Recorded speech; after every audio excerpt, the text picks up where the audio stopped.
24 Hours in Nowhere, Chapter 5, 9 o'clock p.m.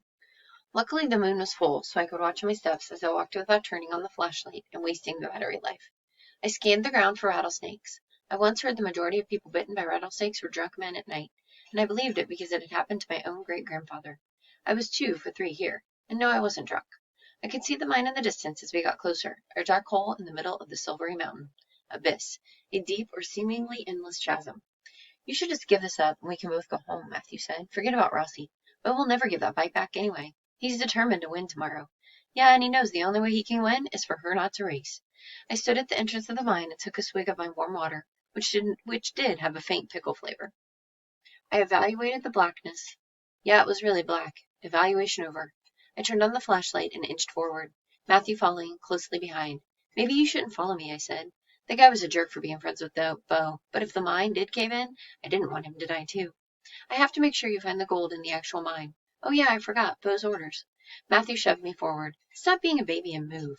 Someone had already smashed several slats in the wooden barricade, so we easily climbed through them. The mine smelled all of its 100 years old, like dirt and rot and hot hair that never moved. I shined the flashlight on the large wooden planks that were somehow holding the mountain up above us. "Please don't fail," I begged the century-old wood, imagining the entire mountain coming down on our heads. "We might not make it out if that happened." "We'd better go in deep," Matthew said. "I'm sure this whole area is cleaned out." "I don't need your advice." I didn't want to go deeper into the mine, but I knew Matthew was right. I pointed the flashlight ahead as we walked slowly together. The air was so hot and thick, I could feel it pushing back on me at every step. I was aware of each breath as it filled my lungs, making them heavy. "That's the part that caved in when those 2 drunk guys went in," Matthew whispered when we came to a fork. One direction was a mess of rubble. "I guess they're still in there." "No, they found those bodies. But the dead Frenchman is still back there somewhere." "Creepy." I saw this ghost hunting show, and Dead Frenchman mine was on it. They said it was haunted by all the people who've died in here. "That's ridiculous, Matthew. I've seen the show too. Everyone in Nowhere had seen it. It wasn't often Nowhere got in the news or on TV, but when it did, everyone watched. They had this machine that could record what the ghost said," Matthew went on, "and they recorded one saying, 'Snooze, snout, toe duty.' What does that even mean?" Matthew shrugged. "I don't know, but they said it was proof there were ghosts in there.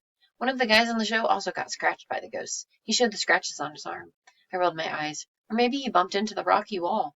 "No way. These were definitely ghost scratches." We went down a different corridor until we reached a dead end. "I guess we can try here." I shined the flashlight on the dirt wall and bet it with rock. "It's as good a place as any." I eased my backpack onto the ground, careful not to break my jar of water, and removed the hammer and chisel. Then I put it back on in case I needed to make a quick escape. I tapped on the wall gently with my chisel. "That's going to do a lot," Matthew said.